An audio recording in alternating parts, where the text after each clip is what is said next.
ada orang yang bertanya, kalau Ustadz benar-benar pejuang, kenapa Ustadz tidak memilih tinggal di Palestina? Kemenlu Indonesia katakan, Anda sebaiknya pulang karena Anda masih dibutuhkan. Bergetar. Dua orang ini langsung panik, bangun, teriak-teriak. Sen, bisa gak kita tidur di lantai bawah aja? Kenapa saya bilang, Pak? Kamu gak dengar bom dari sekarang, Ki? Tenang aja, Pak lah, kalaupun kita kena bom, insya Allah syahid.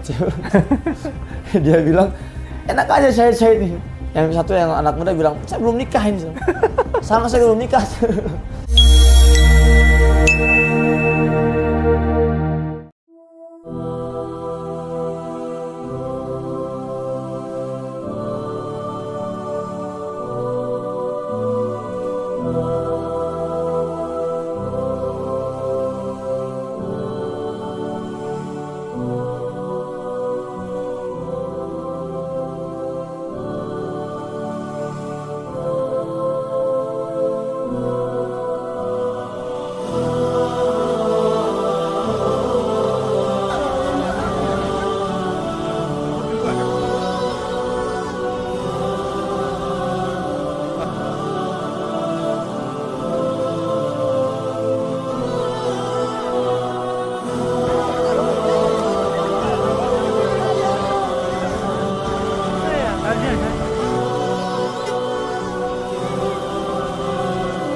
Assalamualaikum warahmatullahi wabarakatuh.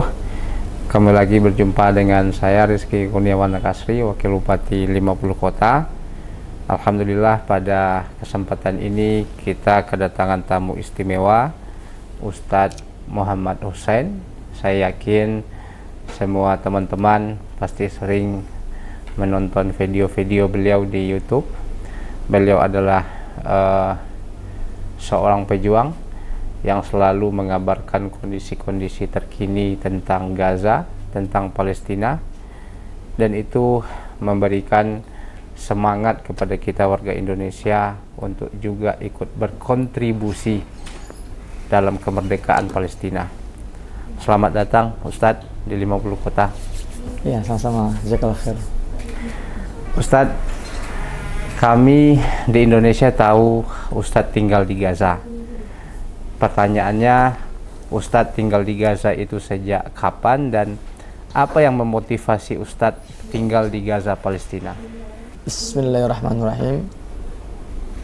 Saya berangkat dari Indonesia 2010 akhir bersama sebuah konvoi kemanusiaan namanya Konvoi Asia to Gaza. Saat itu ada sekitar 120 aktivis kemanusiaan dari berbagai negara berkumpul untuk melakukan sebuah misi kemanusiaan dengan tujuan menembus blokade Gaza. Jadi ini konvoi darat, artinya apa? Awalnya mereka berkumpul di India, kemudian dari jalur darat mereka menembus ke Pakistan, masuk ke Bangladesh, masuk ke Iran ke Turki Suria, Libanon, Mesir, Gaza. Sebulan kita perjalanan. 5 Januari 2011 kami tiba di Gaza. Kenapa saya ke Gaza? Ini adalah impian ayah saya almarhum yang memang ingin sekali melihat salah satu dari 16 anaknya itu bisa berjuang di Gaza, dan ini alhamdulillah bertemu dengan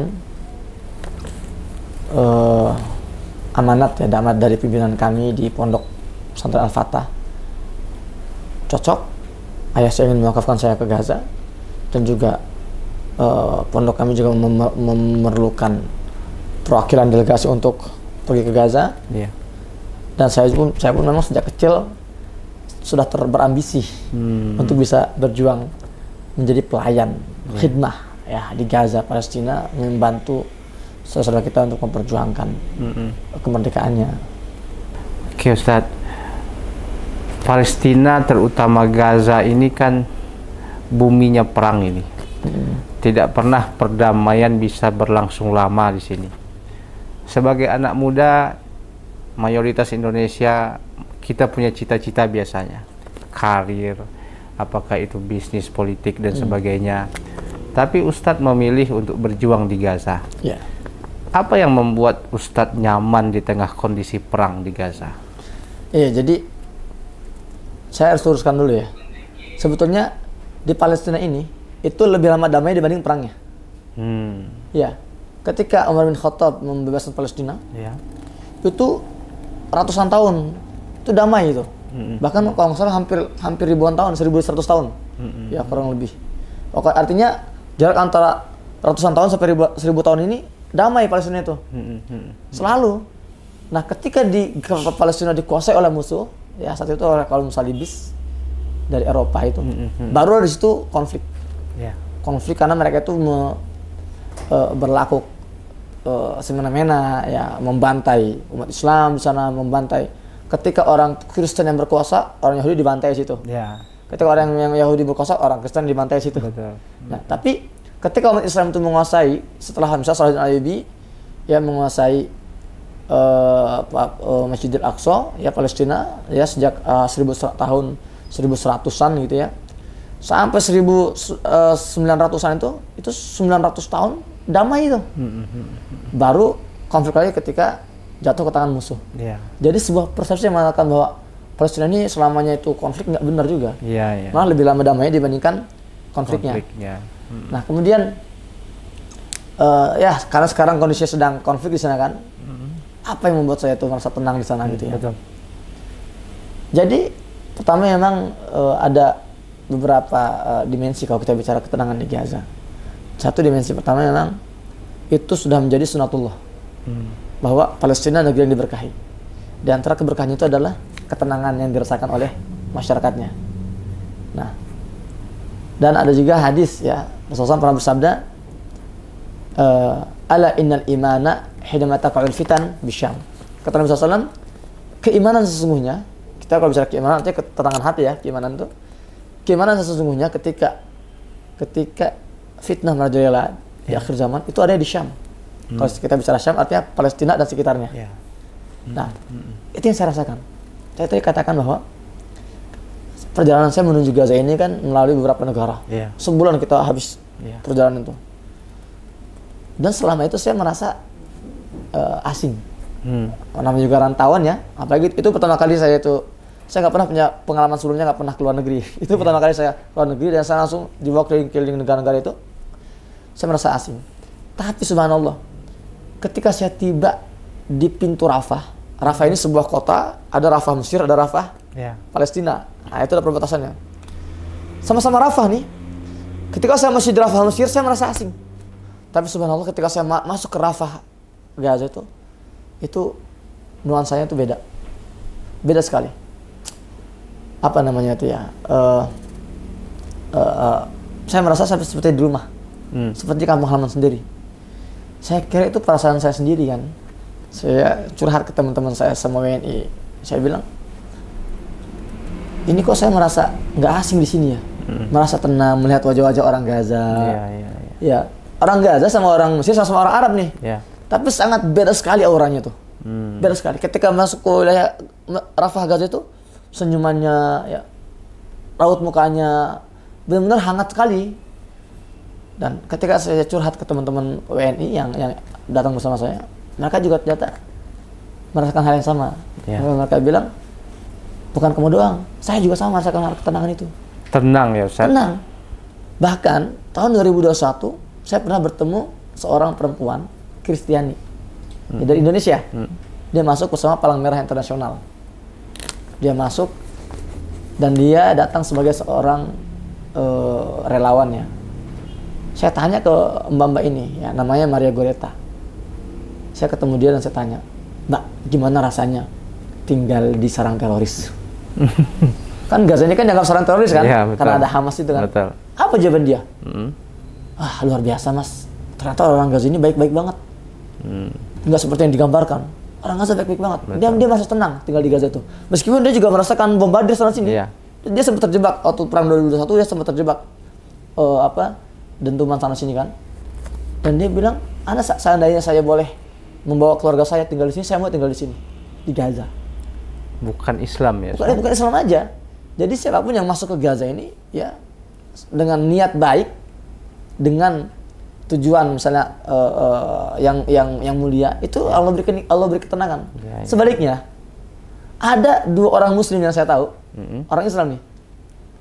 Ketika perang 2012 dia masuk ke Gaza, wartawan senior.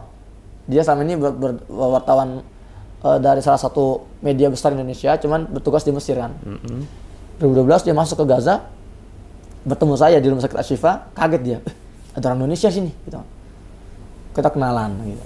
Kemudian dia tanya sama saya, salah satu anak muda, satu orang tua, tanya ke saya, Sen, gimana rasanya ketika antum dibombardir? Ya. Saya bilang, Pak, sabar Pak, sebentar lagi kita akan rasakan bareng-bareng. Jangan buru-buru, saya bilang. Oke, baik. Akhirnya saya carikan dia penginapan di kota Gaza. Saya bawa ke rumah sahabat saya dari keluarga Al-Harazin. Sahabat saya ini rumahnya itu 4 lantai ke atas. Dia beberapa kali nanya saya tuh, gimana rasanya ketika suara bom? Saya bilang, Bapak sabar Pak, malam kita rasakan bareng-bareng. Karena saya ini kan intensnya itu kita malam-malam, dia intens banget. Akhirnya kita nginep di lantai 4. Sekitar jam 11-12 malam tuh mulai boom, bergetar tuh. 2 orang ini langsung panik, bangun teriak-teriak, Sen, bisa gak kita tidur di lantai bawah aja? Kenapa? Saya bilang, Pak, kamu gak dengar bom dari kanan kiri? Dia bilang gitu, kanan kiri. Saya bilang, Pak, tenang aja Pak lah, kalaupun kita kena bom insya Allah syahid. Dia bilang, enak aja syahid nih. Yang satu yang anak muda bilang, saya belum nikah ini. Sama saya belum nikah. Jadi kita pindah ke bawah gitu ya. Semalam itu mereka nggak bisa tidur. Nggak bisa tidur. Nggak bisa tidur mereka. Akhirnya mereka nyampe ke Gaza sore hari, subuh mereka pulang lagi ke Mesir. Padahal Muslim loh ya. Padahal Muslim. Nah kita lihat ya, ketika niatnya berbeda. Yang satu niatnya memang berjuang. Betul. Satu lagi niatnya komersil, ya profesi. Betul. Ya beda. Outputnya, beda perasaannya. Ustadz, banyak orang bertanya, termasuk saya pribadi pun penasaran. Di bawah desingan peluru, di bawah bombardir bom itu, apakah Ustadz ada rasa takut? Ya, jadi takut ini adalah hal yang manusiawi. Ketika saya memutuskan untuk hijrah ke Gaza, saya sudah siap dengan segala risikonya. Saya sudah tahu Gaza ini adalah wilayah konflik dan nggak tentram seperti di Indonesia kan. Tapi ya tadi itu, rasa takut itu manusiawi, tapi alhamdulillah itu kita membiarkan diri kita ini didominasi oleh keimanan. Ketika keimanan sudah mendominasi hati kita, maka ketakutan itu akan sirna gitu, atau akan mengurang. Saya suka dengan salah satu quote-nya Will Smith dalam satu film itu, "The danger is real, but fear is a choice." Bahaya itu nyata, tapi ketakutan itu pilihan. Betul. Ya. Betul. Kita milih takut atau enggak. Intinya balik kepada niat ya Ustaz. Niat. Dan juga kalau misalnya yang dimaksud adalah takut kematian misalnya kan, kita sebagai umat Islam ini nggak boleh mengikat kematian ajal dengan waktu, tempat, dan situasi tertentu. Nggak boleh. Misalnya betul. Situasi perang, ini kita bisa mati di medan perang nih. Enggak, ajal ini nggak akan bisa dimajukan, nggak bisa dimundurkan kan. Kita mau hidup bertahun-tahun di medan perang, kalau belum ajalnya nggak akan mati. Betul. Sebaliknya, kita Berapa banyak kaum muslimin yang hidupnya jauh dari pertempuran, meninggal di atas kasur, meninggal di kamar mandi, banyak kan? Betul. Itulah ajal. Jadi kita nggak boleh mengikat kematian ajal itu dengan satu situasi atau kondisi tertentu. Ya, Ustadz. Ini ada pertanyaan agak sensitif, saya minta maaf sebelumnya. Ya. Ustadz dikenal sebagai pejuang, aktivis yang selalu mengabarkan kondisi-kondisi kekinian tentang Gaza Palestina. Tapi ketika terjadi perang, Ustadz balik ke Indonesia, membawa istri Ustadz, ya kan? Ada orang yang bertanya, kalau Ustadz benar-benar pejuang, kenapa Ustadz tidak memilih tinggal di Palestina? Ya, baik. Itu kendala kita hari ini. Ya, kita berpikir bahwa perjuangan itu hanya dengan senjata, angkat tudut gitu kan. Perjuangan ini luas maknanya. Saya tinggal di Gaza sejak 2011. Ya. 2012 itu momen pertama saya merasakan gempuran. 8 hari kami dibombardir. 2014 50 hari kami dibombardir. 2021 14 hari kami dibombardir. Dan setiap kali pertempuran terjadi, agresi terjadi 3 kali, saya selalu dihubungi oleh Kementerian Luar Negeri. Mas Husein, ini Gaza memanas nih, kami memantau dari Indonesia. Anda evakuasi dulu lah. Saya selalu ditawari, saya selalu menolak.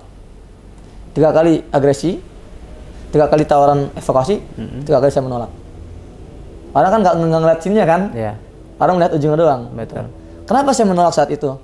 Karena saya sebagai seorang jurnalis, saya masih bisa akses internet. Meskipun listrik cuma beberapa jam per hari listrik ya, tapi internet masih bisa akses. Dan internet adalah senjata saya sebagai seorang jurnalis untuk mengabarkan ke Indonesia, gitu kan? Betul. Tapi kali ini 2023, ini bukan lagi agresi. Pertama kalinya dalam 50 tahun terakhir, Israel mendeklarasikan perang lawan Gaza yang sekecil itu, setengah luasnya setengah kota Padang itu. Hari pertama listrik, internet putus. Saya sebagai seorang jurnalis, ya. Senjata saya listrik dan internet. Kenapa Ustadz nggak berjuang angkat senjata misalnya kan? Banyak orang Indonesia ya merasa gerah ngelihat Gaza digempur mau jihad di sana angkat senjata. Emang kita kalau kesana langsung direkrut, nggak segampang itu. Ada spesifikasinya. Ya. Saya banyak tuh di DM oleh teman-teman dia di netizen. Ustadz, bawa saya ke Gaza Ustadz, saya mau berjuang di Gaza. Saya tanya, masnya bisa bahasa Arab gak? Nggak bisa, Ustaz. Alah. Kalau nggak bisa bahasa Arab, gimana mau dengar instruksi Abu Ubaidah sana, ya? Pakai bahasa isyarat, nggak bisa kan? Ada lagi yang misalnya saya keluaran pondok, saya siap untuk berjuang di sana. Tapi beratnya 45 kg. Nggak masuk spesifikasi. Saya pun, kalaupun saya daftar sebagai pejuang yang angkat senjata, belum tentu diterima. Dan teman-teman saya di Gaza sepakat. Sen, kamu itu kalau angkat senjata, paling kamu cuma bisa membunuh 1, 2, 3 orang. Tapi kamu sebagai jurnalis, kamu bisa mengetuk jutaan hati dan jiwa di sana. Kamu sebagai seorang jurnalis, kamu bisa membuka jutaan pasang mata di sana. Itu yang kami butuhkan. Jadi kita berbagi peran gitu. Berbagi peran. Jadi itu tujuan Ustadz pulang ke Indonesia? Ya, karena saya sudah tidak efektif lagi. Ya, sudah tidak efektif. Ya, listrik sudah terputus. Hanya beberapa aksi yang saya itu bisa akses tuh waktu saya tinggal di Gaza kan saya masih bisa ngevlog gitu ya, itu pakai listrik mertua saya karena menurut saya punya solar panel ya, jadi listrik itu dari saya matahari, itu pun nggak lama, beberapa jam. Dan juga internet yang saya dapat itu internet itu satu-satunya yang masih connect di Gaza itu yang namanya Paltel. Itu pun sekarang sudah tidak efektif lagi. Rumah tempat saya biasa ngevlog itu sudah hancur sekarang, nggak ada. Jadi kalau sekarang saya di Gaza, saya hanya seperti orang biasa yang tidak bisa ngapa-ngapain gitu loh. Nah, makanya saya saya memilih untuk pulang. Dan juga Kementerian Luar Negeri kali ini himbauannya lebih keras. Mas Husein, Gaza sekarang dibombardir habis, nggak seperti sebelum-sebelumnya. Yang dibunuh ini sekarang jurnalis. 120 jurnalis dibunuhi. Saya ini kan jurnalis nih. Ya, saya jadi target itu. Dan mereka katakan, teman-teman Kemenlu Indonesia katakan, Anda sebaiknya pulang karena Anda masih dibutuhkan.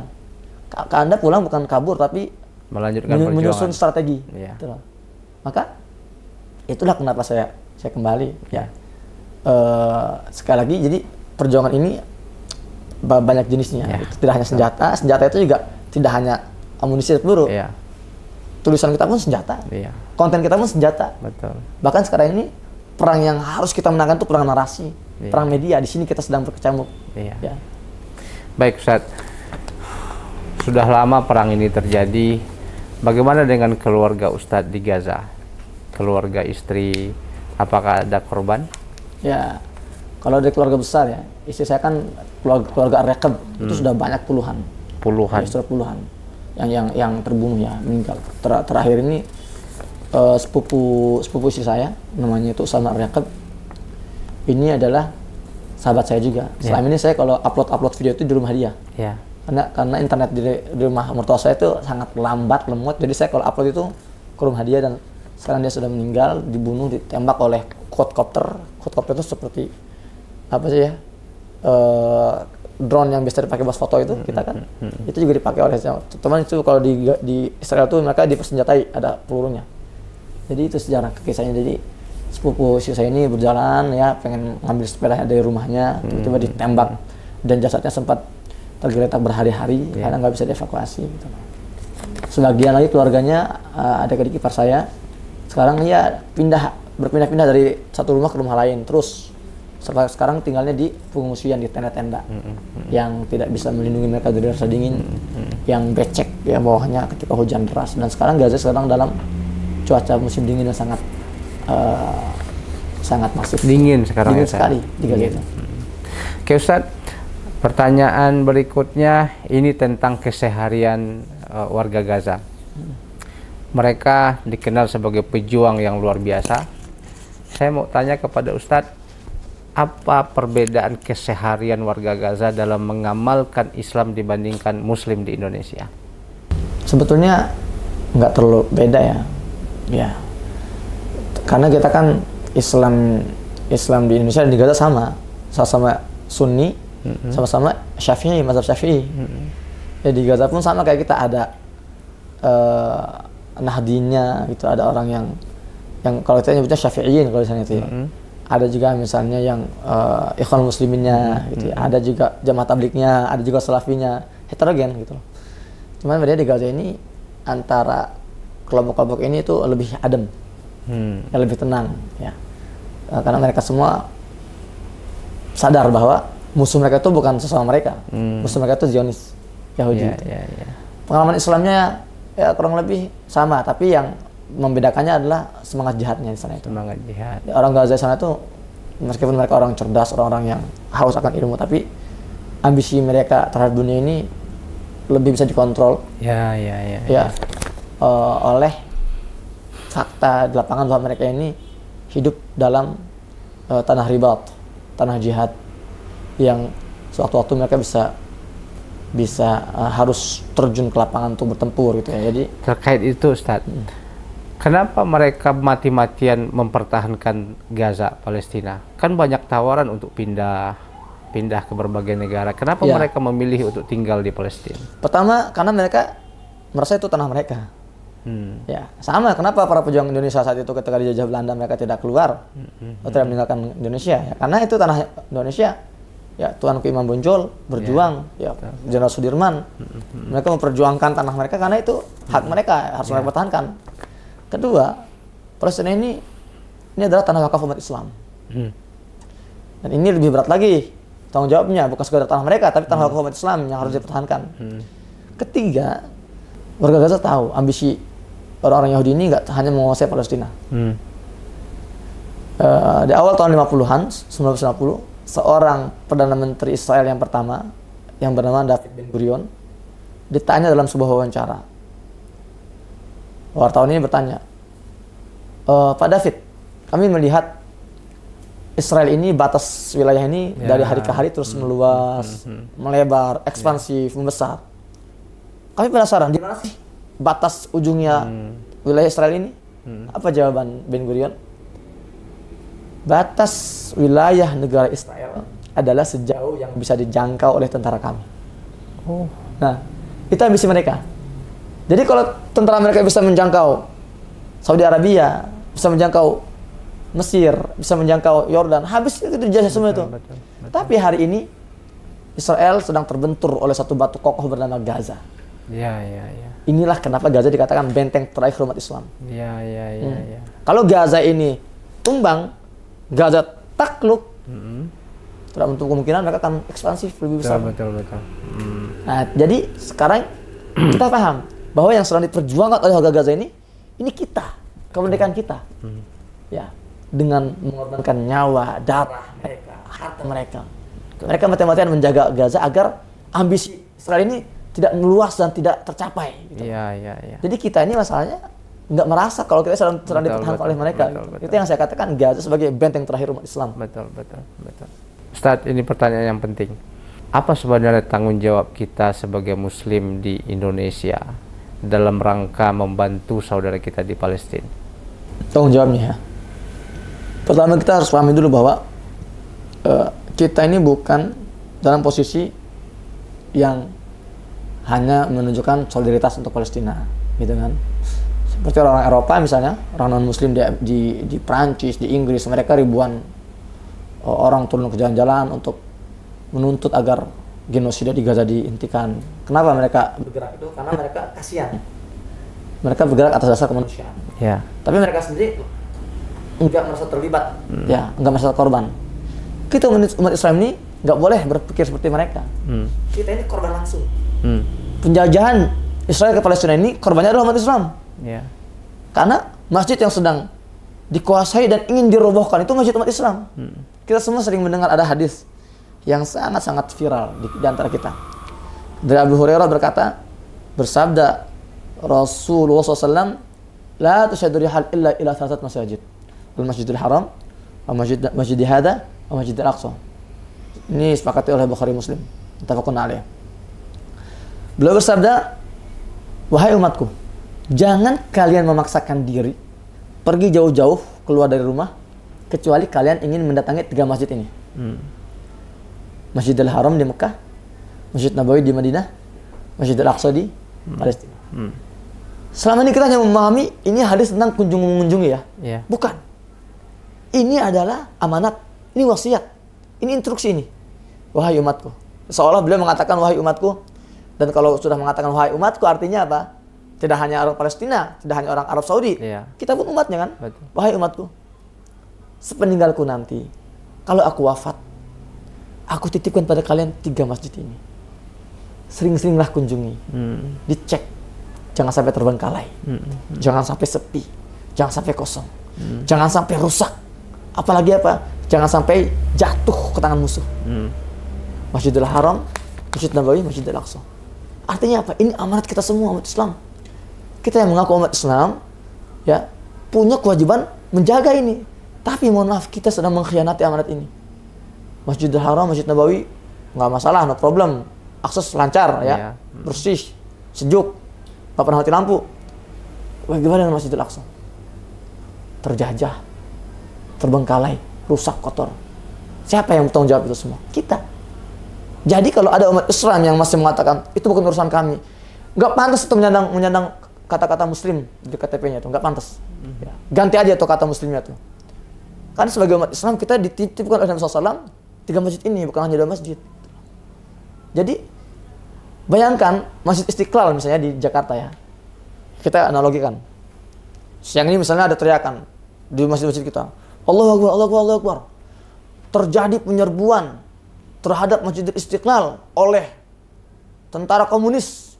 Misalnya ribuan tentara komunis masuk, kemudian menembaki Masjid Istiqlal, merobek-robek mushafnya, mengotori karpet-karpet sajadah tempat sujud umat Islam.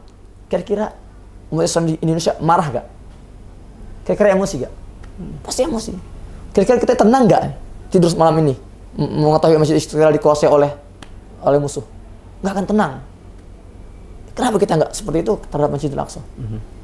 Kenapa kita nggak semarah itu? Kita masih bisa hidup leha-leha, ketawa ketiwi, ya, seolah tidak ada masalah, gitu loh. Kemana tanggung jawab kita? Ya. Nah, itu yang pertama. Kedua, terus apa yang harus kita lakukan, gitu kan? Ini ada sebuah hadis ini yang saya sering sampaikan di berbagai kajian saya. Ada seorang pembantu, namanya Maimunah. Ini pembantu Nabi SAW. Dia dalam sebuah kajian, dia bertanya pada Nabi SAW, ya Rasulullah, ya Nabi Allah, aftina fi Baitul Maqdis. Wahai Nabi Allah, berikanlah kami fatwa, instruksi apa yang harus kami lakukan terhadap Baitul Maqdis. Kalau bicara Baitul Maqdis artinya Palestina ya. Ada yang janggal ini. Palestina di masa Nabi SAW hidup saat itu sedang menjadi pusat geopolitik dunia. Sedang menjadi rebutan antara dua adidaya, Persia dan Romawi. Iya. Ini bukan tema-tema ringan ini. Ini tema orang besar. Tapi kok bisa dibahas oleh seorang pembantu? Iya. Kalau sekarang nih, kita sekarang misal ya, ibu-ibu di Padang atau di Payakumbuh sini, atau di kota 50 kota ini. Pagi-pagi ke pasar tradisional, beli sayur gitu kan, terus ketemu sama ibu lain. Mungkin nggak ibu-ibu tuh ngobrolnya tentang, gimana ya perkembangan antara Ukraina lawan Rusia? Iya. Nggak mungkin kan? Gimana ya hubungan terkini antara Kim Jong-un dengan Joe Biden? Enggak. Karena ini adalah tema berat untuk di... Ya. Tapi kok ada seorang pembantu bertanya tema berat Nabi SAW. Dari mana nih inspirasi ini? Gitu loh. Apa dia tiba-tiba mimpi dan menanyakan itu? Enggak. Ternyata menurut Profesor Dr. Abdul Fattah Al-Waisi mengatakan, ini pakar kepalestinaan ya, dia mengatakan, memang saat itu ketika Nabi masih hidup, beliau senantiasa menjaga agar isu ini viral, trending topik di kalangan para sahabat. Itu kebiasaan Nabi SAW. Ngumpul dengan kaum pemuda, beliau bahas tentang Baitul Maqdis. Ngumpul dengan para sahabat-sahabat besar, beliau bahas tentang bumi Syam. Ngumpul dengan emak-emak, beliau bahas tentang Masjidil Aqsa. Edukasi, gitu loh. Muncullah hadis ini. Ya Rasulullah, kami harus ngapain terhadap Baitul Maqdis yang sedang dijajah oleh Romawi saat itu kan? Apa kata Rasulullah? Qala Ardul Mansyar wal Mahsyar. Kata Nabi SAW, oh Baitul Maqdis itu padang mahsyar. Tempat semua manusia akan dikumpulkan kelak setelah kiamat ya, padang mahsyar. Jadi, saya orang Bogor, tapi saya 12 tahun tinggal di Padang. Ya, padang mahsyar itulah. Nah, ini juga nggak nyambung nih. Maimunah minta fatwa, minta instruksi. Tapi Nabi malah ngasih informasi. Nggak nyambung. Itulah pola Nabi SAW. Pola beliau, sebelum beliau menyampaikan fatwanya, beliau edukasi dulu. Inilah pentingnya edukasi. Kenapa saya mengatakan kajian-kajian saja kajian edukasi? Karena kalau kita nggak teredukasi, kita nggak akan termotivasi. Kalau kita nggak termotivasi, kita nggak ada konsistensi. Itulah pentingnya edukasi. Nabi SAW selalu mengedukasi para sahabat tentang Baitul Maqdis. Baru setelah itu muncullah fatwanya. Apa kata Nabi SAW? Itu fasallu fi. Fa inna salatan fihi ka'alfi salatin fi masiwa. Datang kalian semua wahai para sahabat ke Baitul Maqdis, ke Masjidil Aqsa. Bebaskan itu Masjidil Aqsa dari jajahan Romawi. Lalu sholatlah di sana. Karena barang siapa sholat di Baitul Maqdis, itu pahalanya 1000 kali sholat di masjid biasa. Masya Allah, siapa yang nggak mau kan? Tapi syaratnya satu, datang dan bebaskan. Bebaskan. Nah, Maimunah keberatan. Qalat, ara'aita man lam yutik an yatahamil alayati? Ya Rasulullah, kami belum mampu Rasulullah untuk bebaskan. Kami masih lemah. Pesan kami sedikit, jarak kami jauh. Teknologi kami jauh tertinggal dari teknologi orang Romawi. Nggak akan ada kesempatan menang 1% pun. Realistis Maimunah kan? Sama kayak kondisi kita hari ini. Bisa kita bebaskan Palestina hari ini? Nggak bisa. Sama posisinya sama dengan Maimunah. Maka, perhatikan jawaban Rasulullah SAW. Jawaban beliau kepada Maimunah juga jawaban untuk kita semua hari ini. Apa ya Rasulullah? Apa solusinya Rasulullah? Alternatifnya selain kami bebaskan dan kami sholat di sana. Apa alternatifnya? Qala, kata Nabi SAW, fal yuhdi ilaihi zaitan yusruju fi. Fa inna man ahdahu kana kaman shalla fi. Kata Nabi SAW, alternatifnya kalau kalian belum bisa bebaskan Baitul Maqdis, belum sanggup, masih lemah, fal yuhdi. Ini asal katanya ahda yuhdi ihdaan hadiah. Maka kirimkanlah hadiah ke Baitul Maqdis. Karena barang siapa kirim hadiah ke Baitul Maqdis, seolah-olah dia telah sholat di Baitul Maqdis. Hadiah. Di sini juga ada yang aneh. Selama ini kita kalau kirim ke Palestina niatnya sedekah apa hadiah? Apa niatnya kira-kira selama ini kita kirim ke Palestina? Saya rasa kemungkinan banyak sedekah. Sedekah kan? Sedekah ini bahasa apa? Bahasa Arab atau bahasa Payakumbuh ini sedekah ini? Ini bahasa Arab. Asal kata sodakoh. Ya. Kenapa Nabi tidak menggunakan sodakoh tapi menggunakan hadiah? Apakah Nabi keceplosan? Atau asal ucap, asal bunyi? Enggak. Ternyata selama ini kita keliru. Palestina tidak butuh sodakoh. Tapi hadiah itu perintahnya. Apa bedanya? Sodakoh ini konsepnya pemberian dari orang kaya ke orang miskin. Dari orang kuat ke yang lemah. Sedekah itu ya. Dari pengendara mobil ke tukang parkir. Dari bisnismen jalan di trotoar ke pengemis. Ya, betul. Sedekah ya. Kalau hadiah bukan. Hadiah ini al-ata minal muhib ilal mahbub. Pemberian seseorang kepada orang yang ia cintai, yang ia muliakan, yang ia sayangi, yang ia hormat. Jadi apa pesan di balik ini? Wahai umatku, jangan sekali-kali kalian memandang rendah orang-orang Palestina sebagai orang miskin yang membutuhkan sedekah-sedekah kalian. Jangan kalian menganggap mereka, memposisikan mereka sebagai orang-orang yang membutuhkan uang-uang mengemis-kemis pada kalian, jangan. Tapi pandang mereka sebagai orang-orang mulia yang harus kalian muliakan. Posisikan mereka sebagai pejuang-pejuang terhormat yang harus kalian hormati. Maka pemberian kita kepada Palestina bukan sedekah, bukan tangan atas tangan di bawah, bukan. Tapi hadiah dari seorang yang kepada orang yang dicintai. Itulah konsep seharusnya. Jadi kita tidak membantu Palestina karena kasihan, karena iba, bukan. Kita bantu karena kita cinta. Ya, karena kita hormat, sayang mereka. Kedua, selain beda di definisi, sedekah sama hadiah juga beda di nilainya. Ya, sedekah ini biasanya kan harta-harta sisa, remeh-temeh. Sedekah itu ya, kita punya 100 juta, sedekah paling 1 juta, 2 juta. Hadiah ini sesuatu yang spesial, sesuatu yang istimewa. Itu hadiah kan? Kita kalau ngasih hadiah ke istri, ke suami, ke anak, itu sesuatu yang berharga gitu. Itu harus kita berikan ke Palestina itu, bukan harta sisa kita. Ketiga, beda antara hadiah dan sedekah. Sedekah ini diminta-minta, gitu kan? Pak, sedekahnya Pak, buat bangun jalan, buat bangun masjid, buat bangun rumah. Sedekah itu. Hadiah itu bukan. Inisiatif. Kita punya rezeki, tak ingat, oke, sedekah hadiah buat Palestina, kirim hadiah terbaik. Yang terakhir, biasanya nih, ya saya nanya ke Pak Rizky. Biasanya, kalau ada orang ngasih hadiah ke orang lain, itu biasanya yang perlu sesuatu, yang ngasih atau yang dikasih? Contoh. Yang memberi kan, pengusaha bawa hadiah ke pejabat. Biasanya yang membutuhkan si pengusaha itu kan, butuh proyek atau apa gitu loh. Apa pesannya? Wahai umatku, bukan Palestina yang butuh kalian. Kalian yang butuh Palestina. Kalian yang ngasih hadiah, kalian yang butuh Palestina. Kenapa kita butuh? Karena harusnya kita kaum muslim ini, pria hari ini harusnya kita yang berlumuran darah di Gaza hari ini angkat senjata. Harusnya kita. Tapi karena kita sedang lemah, tertindas, tersandra, terhina. Perjuangan kita kaum pria ini sedang diwakili oleh kaum wanita di Gaza. Perjuangan kita sedang diwakili oleh anak-anak Gaza itu. Maka kita yang butuhkan mereka. Kalau nggak ada Gaza, kita semua hilang sudah kewibawa kita ini. Itulah konsep antara hadiah dan sedekah. Baik Ustadz, terima kasih banyak. Saya rasa apa yang kita bincangkan dalam 30 menit terakhir ini betul-betul memberikan inspirasi kepada kita. Saya memperhatikan juga roadshow yang dilakukan oleh beliau. Tidak seperti yang dilakukan oleh kebanyakan yang lain, yang biasanya hanya fokus kepada donasi. Tapi ini betul-betul dalam rangka memberikan edukasi kepada kita sebagai warga negara, sebagai muslim yang punya tanggung jawab besar untuk membantu saudara-saudara kita di Palestina. Mudah-mudahan dengan roadshow yang beliau lakukan tertanam rasa cinta kepada Palestina dan bisa mengedukasi kepada anak-anak kita, insya Allah. Terima kasih Ustadz, terima kasih banyak. Mudah-mudahan apa yang Ustadz lakukan adalah jihad di mata Allah Subhanahu wa taala. Amin, Allahumma amin. Terima kasih. Assalamualaikum warahmatullahi wabarakatuh. Waalaikumsalam warahmatullahi wabarakatuh.